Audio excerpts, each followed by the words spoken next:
প্রিয় সংগ্রামী বন্ধুগণ, দুই একটা কথা বলতে হয়। আমরা শুনছি বিভিন্ন কার্ড দেওয়া হবে, ফ্যামিলি কার্ড দেওয়া হবে, কৃষক কার্ড দেওয়া হবে। আমরা চাই কার্ড দেওয়া হোক, জনগণ সুবিধা পাক, কিন্তু এই কার্ড জনগণ পর্যন্ত পৌঁছাবে তো? 2000 টাকার কার্ড নিতে 1000 টাকা ঘুষ দেওয়া লাগবে না তো?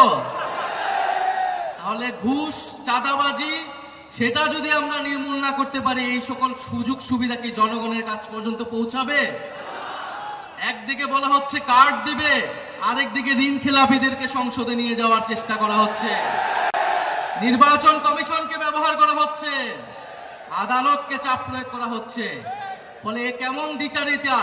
যদি প্রকৃতপক্ষেই জনগণকে সুবিধা দেওয়ার নিয়ত থাকে, তাহলে কেউ ঋণ খেলাপিকে নমিনেশন দিতে পারে না।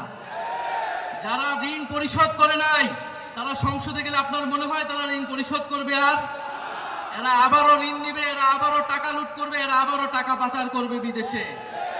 আমরা তো এই বাংলাদেশ চাই নাই। আমরা তো সেই লুটেরাদের বিরুদ্ধে গণ অভ্যুত্থান করেছি। পরে নতুন কোন লুটেরাদের আমরা ক্ষমতায় যেতে দিব না, বাংলাদেশের জনগণ তাদেরকে ক্ষমতায় যেতে দিবে না। সংগ্রামী বন্ধুগণ, বলা হচ্ছে বস্তিবাসীকে ফ্ল্যাট দেওয়া হবে। বস্তিবাসী ফ্ল্যাট চায় নাই আমাদের কাছে, আপনাদের কাছে। বস্তিবাসী চায় নিরাপদ জীবনের নিশ্চয়তা। বস্তিবাসী চায় মর্যাদাপূর্ণ কর্মসংস্থান। বস্তিবাসীকে ঢাকা শহরে আজ পর্যন্ত যারা ফ্ল্যাট দেওয়ার অঙ্গীকার করেছে, তারা বস্তি উচ্ছেদের পরিকল্পনা করেছে। তারা বস্তিতে আগুন লাগিয়েছে, বলা হয়েছে আপনাদেরকে ফ্ল্যাট দিব, আপনারা বস্তি থেকে উচ্ছেদ হন। আমরা আল্লাহ না করুক হয়তো এই ধরনের কোনো প্ল্যান নাই। জান্নাতের মালিক আল্লাহ, অবশ্যই মহান সৃষ্টিকর্তা, আর ভোটের মালিক জনগণ। ভোটের মালিক নাগরিক। দেশের মানুষ বুঝে যাবে আরো দ্রুতই যে কারা নির্বাচনের আগে প্রতারণা করছে, কারা দেশের মানুষকে ঠকাচ্ছে, কারা সংস্কারের বিরুদ্ধে অবস্থান নিচ্ছে।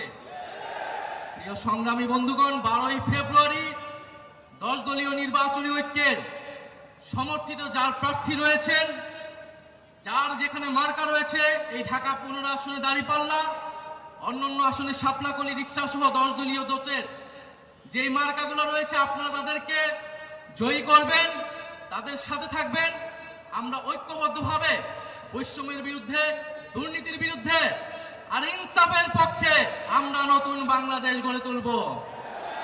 শেষে যাওয়ার আগে আরেকটি কথা, এবারে নির্বাচন শুধু সরকার বদলের নির্বাচন নয়, দেশ বদলের নির্বাচন।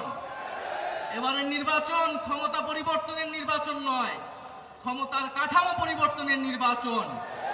ফলে নির্বাচনের সাথে আরেকটা গণভোটও আছে। এটা অনেক দল ভুলে যায়, কিন্তু আমরা ভুলি না, জনগণও ভুলবে না। ফলে গণভোটে আমরা কি দিব? গণভোটে পরিবারতন্ত্রকে, দুর্নীতিবাজকে, বৈষম্যকে, আধিপত্যকে, গণভোটে